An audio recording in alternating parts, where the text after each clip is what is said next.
OBC সমস্যা নিয়ে আপনারা আমাকে অনেক প্রশ্ন করেছেন, but to lack of time I couldn't give you answer. তো আমি ভাবছি যে আজকে সন্ধ্যাবেলায় 9টার দিকে বা নটা সাড়ে নটার দিকে যদি আমি অনলাইনে লাইভে আসি তাহলে কেমন হয়। তো আপনাদের যাবতীয় যে সমস্যাগুলো রয়েছে আমাকে একটু বলবেন। তো প্রশ্ন হলো, আমি কি সব জেনে বসে আছি? না, আমি সব জেনে বসে নেই, কারণ আমি খুব কষ্ট করে অনেক দিন ঘুরে ঘুরে বহরমপুরে গিয়ে, মানে আমাদের যেটা রয়েছে এসডি বিডিও অফিস, সেখানে গিয়ে গিয়ে পঞ্চায়েতে গিয়ে অনেক তথ্য কালেক্ট করেছি এবং সেই তথ্যগুলোই আপনাদের আমি শেয়ার করেছিলাম।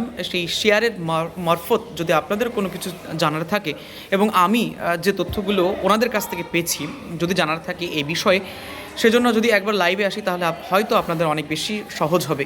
কারণ ওবিসি রিভ্যালিডেশন প্রসেসটা একটু জটিল, কারণ আপনি যদি না জানেন তাহলে একটু হ্যারাসমেন্ট হতে হবে, আর যদি জানেন তাহলে স্মুথলি হয়ে যাবে। কারণ আমার ভিডিও দেখে মাত্র দুদিনে একজন ওবিসি রিভ্যালিডেশন সম্পন্ন করেছে এবং নতুন সার্টিফিকেট সে পুরাতন থেকে নতুন করেছে।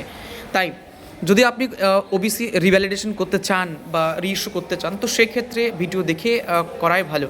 তো সেই লক্ষ্যে আজকে ভাবছি আমি রাত্রি 9টার সময়তে বা 9:30টার সময়তে ইউটিউবে আমি লাইভে আসবো। তো যারা যারা আপনারা আসতে চান বা প্রশ্ন জিজ্ঞাসা করতে চান আপনারা করতে পারেন। তো আপনারা আসতে পারেন 9:30টার সময়, আমি 9:30টার সময় লাইভে এসে আপনাদের সাথে দেখা হবে।